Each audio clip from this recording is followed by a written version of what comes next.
Israël se lance officiellement dans de troisièmes élections.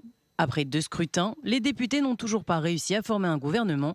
Ils avaient pourtant tous promis qu'il n'y aurait pas d'autres élections et qu'ils feraient tout pour se mettre d'accord.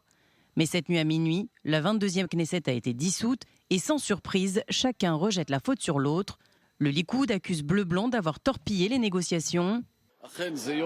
C'est vraiment un jour triste pour Israël. Des élections supplémentaires, un manque de responsabilité. Mais honnêtement, je ne peux pas dire que j'ai dirigé de nombreuses heures de négociations.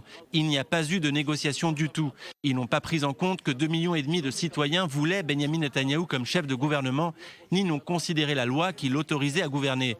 Bleu-Blanc accuse Benyamin Netanyahou et ses déboires judiciaires d'être responsables. Éloigner les enfants des télévisions. Les élections vont être un festival de haine, de violence et de dégoût. Ce qui était une célébration démocratique devient la honte de ce pays. Cette élection n'a que 3 raisons. Corruption, fraude et abus de confiance. Tous sont déjà prêts pour la suite. Une nouvelle campagne électorale lancée avant même la dissolution officielle du Parlement. Au cours des dernières heures, les députés bleu-blanc ont multiplié les manœuvres politiques.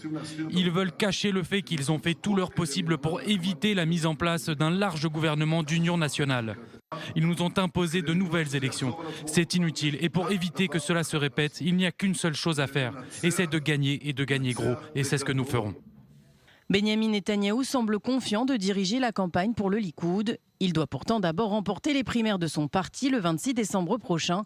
Un vote interne qui a pour but de désigner le président du parti. Pour son unique rival, Gideon Sa'ar, si rien ne change au Likoud, le résultat de ce 3e scrutin sera le même et le pays restera dans une impasse. Il se considère comme le sauveur de la droite. Je vais gagner les primaires pour empêcher Gantz d'être le prochain Premier ministre. De son côté, Benny Gantz prépare aussi ses munitions. Le leader de Bleu-Blanc a déjà relancé le débat sur l'éventuelle immunité de Benyamin Netanyahou. Immunité qui est selon Benny Gantz la seule raison qui pousse le Premier ministre à vouloir rester au pouvoir à tout prix.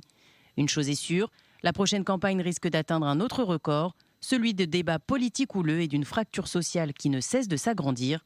Rendez-vous le 2 mars 2020.